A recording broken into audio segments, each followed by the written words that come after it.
supercars have descended into Taupo on a tour in there, which doesn't happen very often, so supercars driving on public roads into town.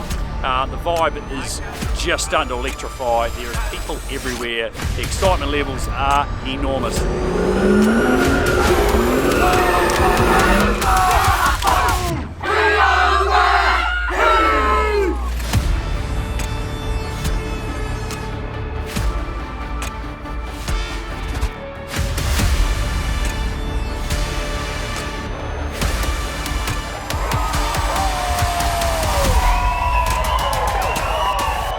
It's a dream come true, you know.